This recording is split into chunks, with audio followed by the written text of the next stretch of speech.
지난밤에 밀양 동북동쪽 15km 지점에서 규모 3.5의 지진이 발생했습니다.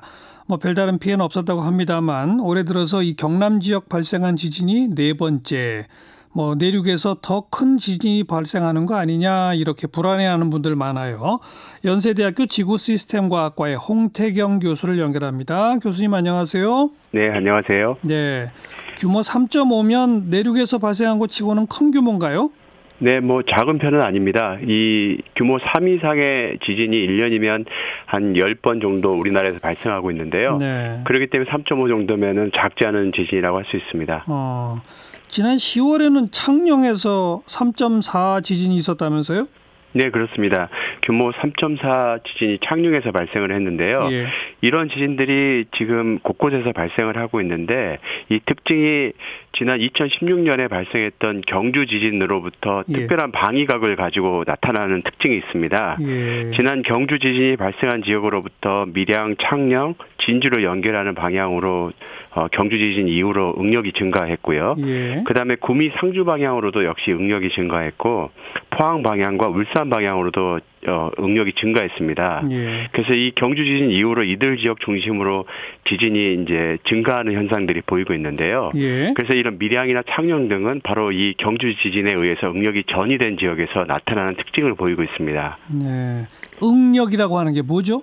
예, 응력이라고 하는 것은 쉽게 설명드리면 힘이라고 할 수 있는데요. 이 땅에 쌓인 힘들이 지진이 발생하게 되면 자기가 갖고 있는 에너지를 주변에 다시 내놓게 되거든요. 네. 그 내놓은 에너지들은 주변에 다시 쌓이게 되는데 이것들이 또 다른 지진을 유발하는 원동력이 되고 있는 것입니다. 그러면 2016년 경주 지진이 그때 5점 얼마였었죠? 예, 그 규모가 5.8이었고요. 1978년 지진 관측 이래로 가장 큰 지진이었습니다. 맞아요. 그리고 이제 그 경주 지진으로부터 북동 방향에서 다시 또 포항 지진이 발생을 하면서 네. 이 경북 이론 지역, 그다음에 이 경남 지역의 응력 환경이 굉장히 크게 변화를 했거든요. 예. 그 효과로 지진들이 여러 가지로 복잡하게 발생하고 있습니다. 그 모든 것의 시작은 그럼 2016년 경주 지진이었다 이렇게 말해도 되는 거예요? 사실 또 따지고 보면 이 경주 지진을 유발하는데 이 동일본 대지진이 또 영향을 미쳤거든요. 2011년이죠, 그건. 그렇습니다. 네. 이 동일본 대지진 이후로 한반도에서 크고 작은 지진들이 또 급증을 했는데 예. 그게 또 이제 경주 지진을 일으키는 원동력으로 작용을 했고 이 경주 지진으로 또 다른 지진들이 발생하는 도미노 현상들이 벌어지고 있는 겁니다. 그 2011년 동일본 대지진 그게 후쿠시마 원전 사고 연결됐던 그거잖아요. 네, 그렇습니다. 그때는 규모 9.0이었습니다. 9.0. 예. 그 엄청 큰 그런 게 한 번 오면 그 여파가 이렇게 계속 몇 년씩 가는군요. 그렇죠. 이 동일본 대지진은 굉장히 커서요. 이 해안을 따라서 약 400km, 그다음에 땅속 방향으로는 300km가 쪼개지는 거대한 지진이었거든요. 예. 그 여파로 한반도도 이 동일본 대지진 방향으로 끌려가게 되는데 그로 인해서 한반도 전체가 이 응력 환경이라고 하는 땅속에 쌓인 힘의 환경이 크게 바뀌게 됐습니다. 예. 그로 인해서 이제 한반도에 그동안 쌓여있던 누적된 힘들과 합해져서 발생하지 못했던 지진들이 일시에 발생하는 현상들이 보이고 있는 겁니다. 네. 이거는 무슨 단층, 양산 단층 이렇게 불리는 거 있잖아요. 네. 그런 거랑은 관계없는 겁니까? 물론 지진이 발생을 하는 것은 해당 지역에 단층이 있음을 의미하고 있는데요. 예.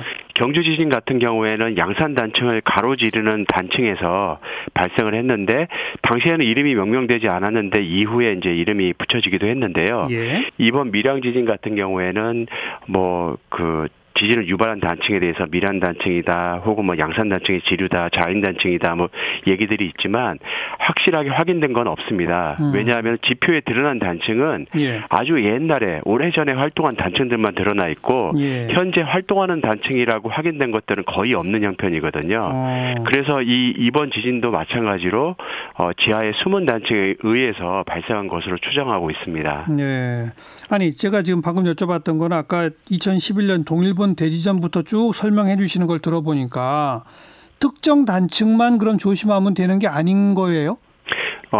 실제로 한반도에서 발생하는 지진들을 보면은 어떤 특정한 지역만에 발생하는 게 아니고 네. 굉장히 여러 곳에 퍼져 있는 것을 확인하게 됩니다. 그것이 의미하는 것은 한반도 지하의 곳곳에 규모는 뭐 작을 수도 있지만 수많은 단층들이 존재하고 있음을 의미하고 있고요. 네. 그런 단층들이 힘을 이제 누적하게 되면 언젠가는 지진을 유발하는 형태로 발생하는 것을 알 수 있습니다. 우리 한반도 지하에 어떤 단층들이 어떻게 있는지는 지금 연구 조사된 게 없습니까? 지금 현재 그 행정안전부 주관으로 연구가 진행 중에 있고요.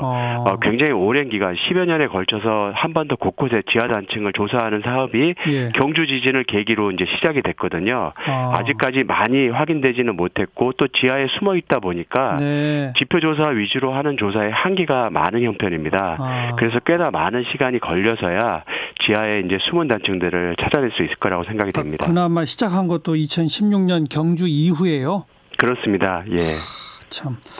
자, 그러면 2011년 동일본 대지진부터 쭉 지금까지 설명 말씀 들었는데 앞으로의 전망을 좀 해본다면 어떻게 되겠습니까?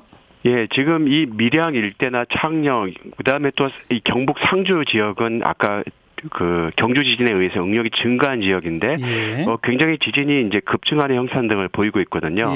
이들 지역에는 지하에 숨은 단층이 이제 있음을 의미하고 있고 이곳에 힘이 충분히 배출되지 않은 형편이라면 또 다른 지진이 발생할 여력이 있는 상황이라고 할 수 있습니다. 특히나 지진학적 특성으로는 지진이 많이 발생하게 되는 지진의 최대 규모도 증가하게 되거든요. 그래서 보다 더 큰 지진이 발생할 수 있는 것도 이론적으로 가능하게 됩니다. 그래서 해당 지역에서는 또 다른 큰 지진이 발생할 수 있다는 점도 염두에 두고 조심을 해야 되는 상황입니다. 또 다른 큰 지진이라면 5.0 이상?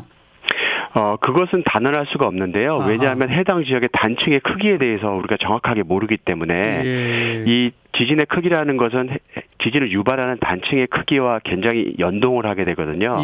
단층이 크면 클수록 큰 지진을 유발할 잠재력을 갖게 되는데 지하에 얼마만큼의 큰 지진이 있는지 알 수 없기 때문에 규모가 얼마의 지진이 발생할 것이다라고 단언하기는 어렵습니다. 다만 빈발하고 있는 것까지는 이미 경험상 확인된 바니까 지금보다 더 큰 지진이 올 수는 있다. 확실히. 그렇습니다. 한반도에서 발생 가능한 최대 지진으로는 우리는 영구적으로는 규모 7 정도까지 바라보고 있거든요. 그리고 조선왕조실록 등에도 실제로 큰 지진이 이러한 전례들이 있기 때문에 해당하는 지진이 한반도 내에 어딘가에서는 발생할 수 있습니다.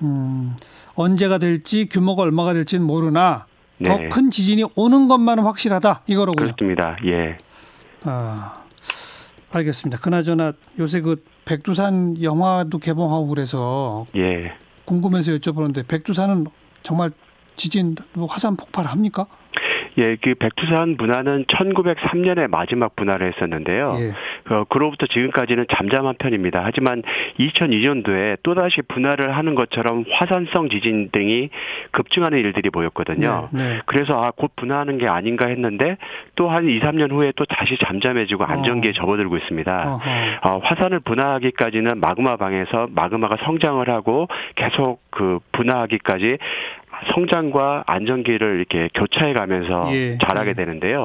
다시 안정기에 접어든 걸로 보이지만 언젠가는 다시 분화를 임박하는 징후를 보일 가능성이 있습니다. 이 백두산 하부에는 마그마방이 있는 것은 확인된 사실이기 때문에 언젠가는 분화를 할 것으로 예상이 되고 있습니다. 그 언젠가는 이 언젠가가 문제죠. 알겠습니다. 고맙습니다. 네, 감사합니다. 연세대학교 지구시스템과학과 홍태경 교수였어요.